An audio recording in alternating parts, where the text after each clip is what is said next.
இதை பாருங்க, இது வந்து மன்னார்ல இருந்து வாங்கிட்டு வந்தேன். இந்த ஹார்ட் பில்லோ வந்துட்டு வாங்கி கொண்டு வந்தேனால எனக்கு விருப்பம். செம்மையாக இருக்கும், இல்லை சாஃப்டாக இருக்கும். சரியா? பார்த்தீங்கன்னு சொன்னால் இவரும் என்னோட ஒரு செல்லக்குட்டி தான். ஓகே. வடிவாக இருக்கா என்னோட ரூம்? அழகாக இருக்குதா அப்படின்னு சொல்லுங்க. இல்லை இல்லை, சொல்ல வேண்டாம், பார்த்துட்டு மட்டும் பேசாமல் இருங்க. சரிதானே? நிறைய பேர் பார்த்தீங்கன்னு சொன்னால் ஹோம் டூரெல்லாம் போட்டிருப்பினம் கொண்டிருப்பினம். இங்கே பாருங்கள், இவரும் ஒரு ஆள். இவரும் மன்னார்லேருந்து வாங்கிட்டு வந்தனா. இன்னொரு ஆள், இவர் ஒரு ஆள். அங்கால பாருங்க, எட்டி பார்க்குறார் ஒரு ஆள்.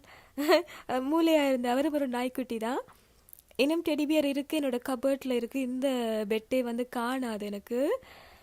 ஸோ பார்த்தீங்கன்னா எனக்கு பிங்க் கலர் ரொம்ப விருப்பம். சரியா? அதனால் வந்துட்டு என்ன பெயிண்டிங் பண்ணலாமான்னு சொல்லிட்டு நிறைய நாள் யோசிச்சு கொண்டிருந்தேன். சரி, ஓகே, ஒரு பக்கம் பிங்க் கலர், மற்ற 3 சிவருக்கும் வந்து பாருங்கள் ஒயிட் கலர் அடிக்கலாமன்னு